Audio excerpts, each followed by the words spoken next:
সত্যি কি Ayatollah Ali Khamenei মারা গেছেন নাকি তিনি জীবিত আছেন? কোনো কৌশলের কারণে কি ইরান বিষয়টি চেপে রেখেছে?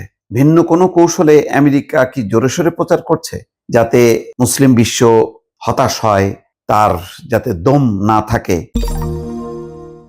মনোবল হারানোর লক্ষ্য নিয়েই কি খামেনির মৃত্যুটা তারা প্রথম দিনই খুব জোরে সোরে প্রচার করলো? এমন আলোচনা কিন্তু বাজারে সয়লাব। অনেকেই বিশ্বাস করেন যে খামেনি বেঁচে আছে, কারণ খামেনি মারা যেতে পারেন এটা অবিশ্বাস্য অনেকের কাছে। এগুলো নিয়ে আরো প্রচারটা জোরালো হয়েছে। খামেনিকে দেখা গেছে সারা মরুভূমিতে, তেমন একটা ছবিও প্রকাশ হয়েছে।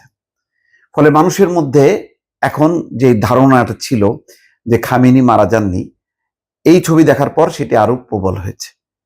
এই নিয়ে গণমাধ্যম রিপোর্ট করেছে যে যুক্তরাষ্ট্র ইসরায়েলের অতর্কিত হামলায় ইরানের সর্বোচ্চ নেতা আয়াতুল্লাহ আলী খামেনির মৃত্যু হয়েছে। শনিবার দেশটির রাষ্ট্রীয় গণমাধ্যম এবং আন্তর্জাতিক সংবাদ সংস্থাগুলো এই খবর নিশ্চিত করেছে। তারপরও মানুষ এটা বিশ্বাস করছে না। কিন্তু সামাজিক যোগাযোগ মাধ্যমে তার জীবিত থাকার দাবি করে বেশ কিছু ছবি ভাইরাল করেছে।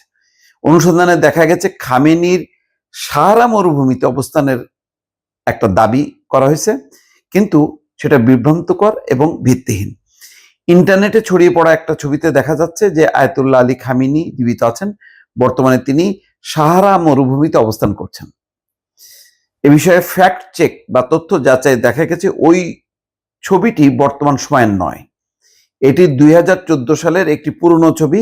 বর্তমান পরিস্থিতির সঙ্গে এই ছবির কোনো সম্পর্ক নেই। কোনো নির্ভরযোগ্য ভিডিও বা প্রত্যক্ষদর্শীর বিবরণও এই দাবির সপক্ষে পাওয়া যায়নি। ফলে বিশেষজ্ঞরা এটিকে নিছক অপপ্রচার বা মিস ইনফরমেশন হিসেবে চিহ্নিত করেছেন। এদিকে হরমুজ প্রণালী নিয়ে কড়া বার্তা দিয়েছে চীন। দেশটির মুখপাত্র বলেছেন, চীন সব পক্ষকে অবিলম্বে সামরিক অভিযান বন্ধ করতে এবং উত্তেজনা আরও এড়াতে হরমুজ প্রণালীর নৌপথের নিরাপত্তা বজায় রাখতে এবং বৈশ্বিক অর্থনীতিতে আরো বড় প্রভাব পড়া প্রতিরোধ করার আহ্বান জানিয়েছেন নিয়মিত সংবাদ সম্মেলনে। যাক, এটা অন্য বিষয়। বিষয়টা হলো যে মুসলিম বিশ্বের একটা বড় অংশ মানে খামেনিকে তাদের জীবনের শ্রেষ্ঠ বীর হিসেবে মনে করেন। ধর্মীয় নেতার প্রতি তাদের সম্মান ভালোবাসা একেবারে চূড়ান্ত রকমের। সেই কারণে খামেনি এইভাবে মারা যাবে, যেখানে একটা শঙ্কা করা হচ্ছিল যে এবার লক্ষ্য হচ্ছে খামেনি, কেউ বিশ্বাসই করতে পারেনি। আসলে একটা অবিশ্বাস্য ঘটনা। বিভিন্ন সংবাদ মাধ্যমে যে রিপোর্ট, তাতে দেখা যাচ্ছে যে খামেনিকে এখন না, হঠাৎ করে হামলা করে তাকে মেরে ফেলেছে তা না।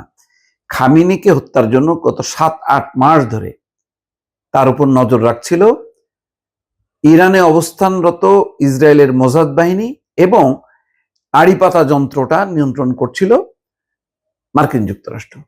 দুই দেশের গোয়েন্দা সংস্থাগুলো পুরো বিষয়টা 7-8 মাস ধরে অনুসন্ধান করে খামেনির পুরো চলাচল অবস্থান সবকিছু তাদের নিয়ন্ত্রণের মধ্যে রাখে। তারপরে তারা হামলাটা চালায়। সম্ভবত এই ব্যাপারে আর কোনো সন্দেহ নেই দর্শক।